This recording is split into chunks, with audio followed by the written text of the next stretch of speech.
And welcome back to the Excellent Choice Global Leadership Series. I'm Patrick Williams, joined today by Excellent Choice Global CEO and founder Johnny J.R. Reed. J.R., welcome back. It's good to be back. So let's make sure that we start every series with, this is a Napoleon Hill classic, Think and Grow Rich. This is the Cliff Notes version, J.R., and we're not trying to read you the book, but we're trying to highlight the book. And we're going through the most important sections, and you're kind of bringing to life these words that were written some time ago. Yeah, and so this is part 2. In part 1, we talked about thoughts or things, and we went through the chapter on desire. So a lot of things there that if you didn't take some good notes, you know, the 6 steps that you want to participate and practice on a daily basis. And now we're going to start in the second segment here on faith, another very incredibly important chapter. And we talk about faith, JR, the second step towards riches. This section's so important, we're going to devote this entire segment on faith. Yeah, it's incredibly powerful if it's done correctly. You know, faith is the head chemist of the mind. You know, the emotions of faith, love, and sex are the most powerful of all the major positive emotions. So when you say faith is a state of mind which may be induced by autosuggestion, we're going to get into that a little bit later, but this is a daily activity. This needs to be something that is performed every day. You know, to do an analogy, when people hit rock bottom, right, and, you know, the tragedy is, you know, fallen on them, the loss of a loved one, they've had an addiction problem, and they're lying on the floor, you know, paralyzed. You know, the first thing they do to get back up is to actually use this particular exercise without knowing it. And the first thing they do is they reach out emotionally, spiritually, and start making promises that if, you know, whoever the person they're talking to or the being they're talking to will assist them, then they start to make promises of a better tomorrow. And that's exactly what this chapter is all about. We talk about autosuggestion. Give me a personal experience with the magic of self-suggestion. Oh, just that. You know, the magic of self-suggestion is just what I talked about. You know, when the person emotionally attaches to their faith and their belief that if, you know, somebody will meet them kind of halfway. And so when we go through this segment, you start to understand there's magic in the self-suggestion, which is really you're talking to yourself. I mean, you're talking to a higher power, but, you know, the whole process we're about to go through just has amazing results. And it doesn't work every once in a while. It works every single time. A lot of people, though, are not conscious of the practice of faith, but it exists in all of us. Now, exercising your faith is where the option comes from. Everybody has the ability to use faith as one of the major tools of, you know, I don't want to say tricking, but convincing the mind that what they're seeking to do is possible. And the $50 million question is, what genius lies asleep in your brain? Yeah, I love Zig Ziglar. You know, he talks about you got $1 billion brain. And, of course, what he says is you get wealthy from the neck up, and you make an honorable living from the shoulders down. And he says a lot of times people have stinking thinking, and he always used to say you need a checkup from the neck up. All right, let's jump right into the self-confidence formula. First of all, these are to be read aloud on a daily basis, and let's go right to the first one. I know that I have the ability to achieve the object of my definite purpose in life. Therefore, I demand of myself persistent, continuous action towards its attainment. And I here and now promise to render such action. And the key words there is demand, right? I demand of myself persistence. And then, of course, I promise. So that's, once again, when somebody really hits rock bottom, that's when they actually do this without knowing it. And they say it with conviction, with emotion, a lot of feeling behind the statements that they're claiming they're going to do. And so this is a way of not waiting till you hit rock bottom. This is a way of reaching out in the here and now and start using the formula so the magic of all these things can start to take place. Let's look at the second one, JR. I realize the dominating thought of my mind will eventually reproduce themselves in outward physical action and gradually transform themselves into physical reality. Therefore, I will concentrate my thoughts for 30 minutes daily upon the task of thinking of the person I intend to become, thereby creating in my mind a clear mental picture. And that is incredibly important, that people take the time, right? Everybody's got the same 24 hours a day. So, making the conversation, I'm too busy to take 30 minutes out to be successful, is kind of insanity. This is where you've got to make the time and work on you. And so the more you work on you, the more the universe is going to deliver you what you're looking for, which is the success that you seek.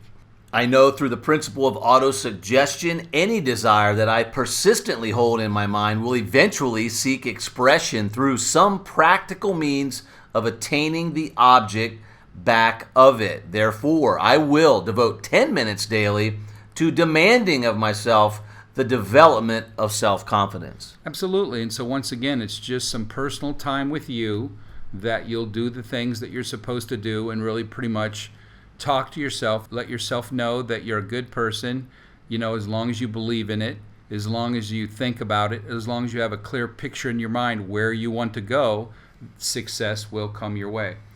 And the fourth part of the self-confidence formula, JR, I've clearly written down a description of my definite chief aim in life, and I will never stop trying until I shall have developed sufficient self-confidence for its attainment. What we're talking about here, Patrick, is we're talking about people that truly want to become successful. It's not a hobby. They don't kind of do a so-so iffy kind of thing. They decide what they want to become or who they want to become, and then they go after it with passion. They go after it with the chapters that we just went over, with desire, and so they get locked in. And fifth, but probably the most important, I fully realize that no wealth or position can long endure unless built upon truth and justice. Therefore, I will engage in no transaction which does not benefit all whom it affects. I will succeed by attracting to myself the forces I wise to use and the cooperation of other people. I will induce others to serve me because of my willingness to serve others. I will eliminate hatred, envy, jealousy, selfishness, and cynicism by developing love for all humanity, because I know that a negative attitude towards others can never bring me success. I will cause others to believe in me because I will believe in them and in myself. I will sign my name to this formula, commit to its memory, and repeat it aloud once a day with full faith that it will gradually influence my thoughts and actions so that I will become a self-reliant and successful person. It's funny because it feels like yesterday, but it was 1990, the year 1990, the spring, I actually did these actual steps, and it was the first time I'd ever made 5 figures in a given month. So I just, I learned not to argue with things. If it's not broke, don't fix it. And I remember reading these things aloud every day. And of course, the first times I'm reading it, I felt really silly, really uncomfortable. But I had the faith, and so I continued to do this. And then for some, I don't want to say magical or weird reason, people started to come into my life that helped me accomplish the success that I seek.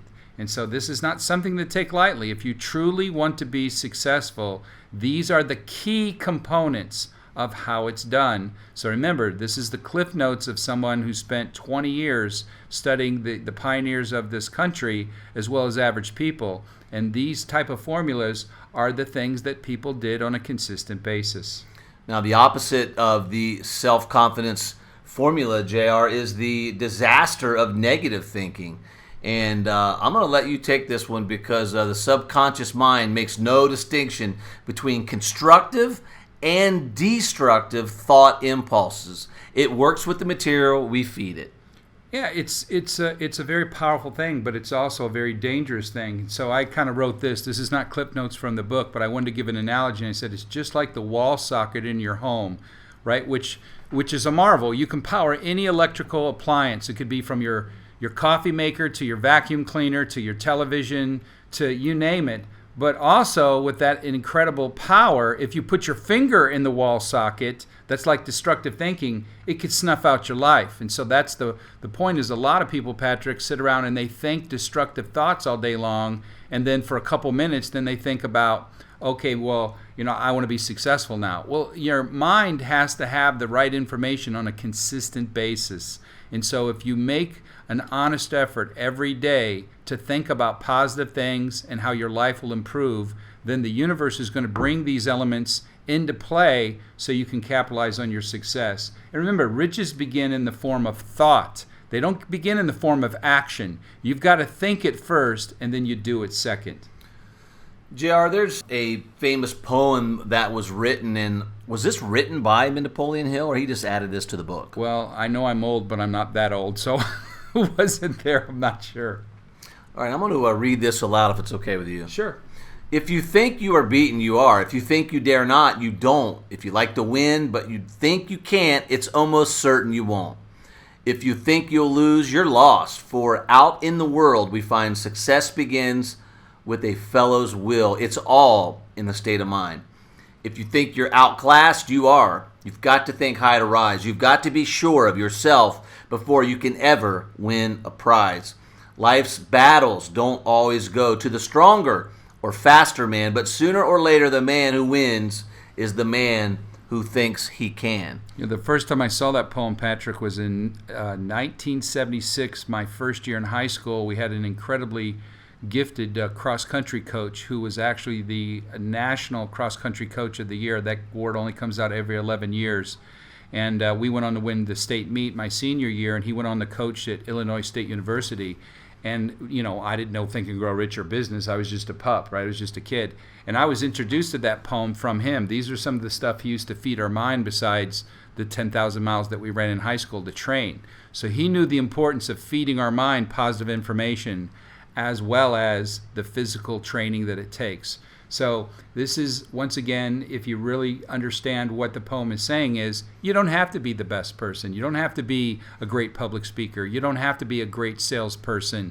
You don't have to be number one. But as long as you think that you can win, you can. And that's the beauty of Excellent Choice. It's all teamwork. So all you got to do is do your part, practice the things that you're supposed to practice, then you'll be, one of the people on the team that can contribute. I simply look at, the equation always as liabilities or assets. And as long as I'm an asset in the equation, then I'm doing my part and I help the company and myself move forward.